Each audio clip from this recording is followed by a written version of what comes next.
রাসূলকে তারা বলতো গণ, আলেমদেরকে তারা বলে রাজাকার। রাসূলকে তারা বলতো কবি, আর আজ আলেমদেরকে তারা বলে রোহিঙ্গা, বারাটিয়া। তারা বলে না, তোমরা পাকিস্তানের দালাল, পাকিস্তানের উত্তরসূরি, পাকিস্তানে চলে যাও, পাকিস্তানের পক্ষে কথা বলো।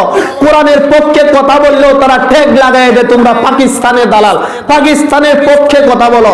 আর অথচ আমরা দেখতেছি সময় যাইতেছে, আমরা তাকায় দেখতেছি যাদেরকে পাকিস্তানের দালাল বলা হয়েছিল তারা কেউ একজন মানুষও পাকিস্তান পালায়া যায় নাই।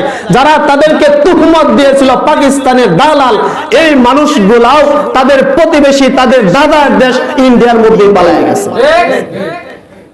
ওরা আমাদেরকে বলতো পাকিস্তানের দালাল, মূলত তারা স্বদেশ প্রেমিক নয়, তারা বাংলাদেশের দুশ্মন আর ইন্ডিয়ার দালাল। রাসূলকে তারা বলতো গণ, আলেমদেরকে তারা বলে রাজাকার। রাসূলকে তারা বলতো কবি, আর আজ আলেমদেরকে তারা বলে রোহিঙ্গা, বারাটিয়া।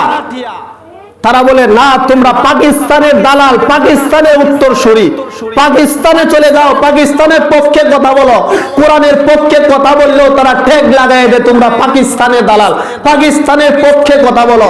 আর অথচ আমরা দেখতেছি সময় যাইতেছে, আমরা তাকায় দেখতেছি যাদেরকে পাকিস্তানের দালাল বলা হয়েছিল তারা কেউ একজন মানুষও পাকিস্তান পালায়া যায় নাই।